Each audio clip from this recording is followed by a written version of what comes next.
Now, this week we sample Yamaha's offering in the very popular retro V-twin Boulevard cruiser category, the Roadstar 1600. Recently, the folks at Yamaha Canada called us up and asked if we'd like to sample a prototype of next year's model.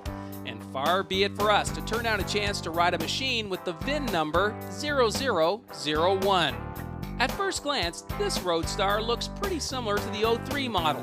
However, closer inspection reveals many cosmetic changes, including up top, a wider handlebar with wider levers, a cushier saddle, and a redesigned speedo. While out back, there's a new turn signal license plate bracket and trick LED taillight.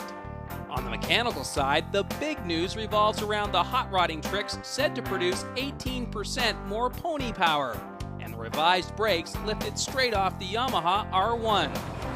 The results are very impressive.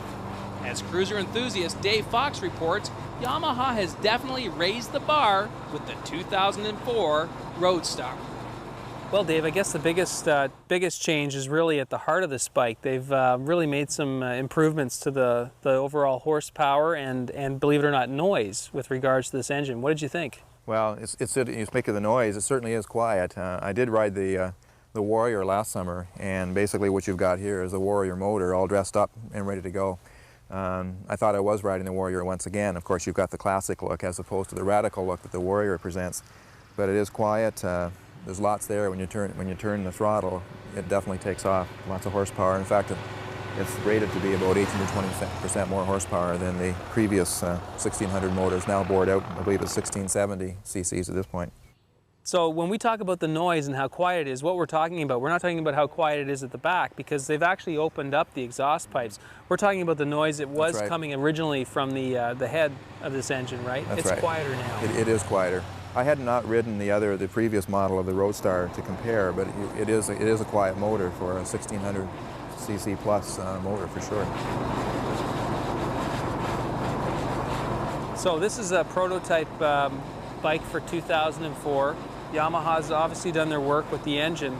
They've also changed the brakes. There was a complaint that the bike wasn't really strong enough up front in the braking department. They've definitely addressed that. They sure have when you clamp on, and right from the point of view that they've actually changed the brake handle and given you lots to grip onto. It doesn't take much to grip and to feel that the brakes are good and firm. From what I've read, the brakes are from the R1, or based on the R1, I guess, and certainly they seem to do their job. Despite the weight you've got here and the power, you do feel comfortable when you clamp on. Now, what did you think of the heel-toe shifter and the clutch actuation? Did you miss any shifts, any neutrals? No, actually not. No, I found it clicked in quite smoothly. I tend to use the toe more, so now just for the fun of it, I do heel shift once in a while, but with my short foot, I tend to just stick with the toe click. But for anyone who likes that feature with the footboard there, it's certainly easy to use. Riding position is definitely, I'd almost call it the wide glide. You've got the wide bars, wide grip, you've got the wide tank, wide feet position, and then the super wide saddle. What did you think of the riding position? Actually, often I'll notice right away if you have something that's too wide. I'm not very comfortable being 5'6". This one I was. Despite the fact that it looks wide, I was quite comfortable. With the floorboards, you could shift your feet enough that I didn't feel as though they were too far forward. And certainly commenting as well on part of the positions of seating with the changes they made to the handlebars and the rubber-mounted bracket they have here, virtually no vibration in the handlebars at any speed. Right. I did sense a little bit of vibration at certain speeds through the saddle area, but not so much anywhere else. Now, a lot of the other changes really are cosmetic. Yamaha's improved this sort of triple clamp piece. They've totally redesigned the speedo. It's actually got sort of a 3D element to it, the saddle, and the tail light. So what did you think of just in terms of the cosmetic improvements?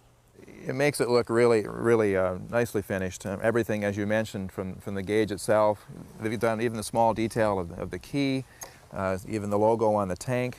They made it a bit more 3D effect. The seat is very comfortable. Again, not having ridden the previous Roadstar model, it's a very comfortable saddle.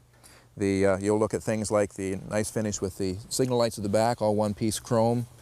And the other neat feature, which a number of manufacturers seem to be going to, is the digital taillight look. So it's like a diamond digital look to it, which is rather neat and eye-catching.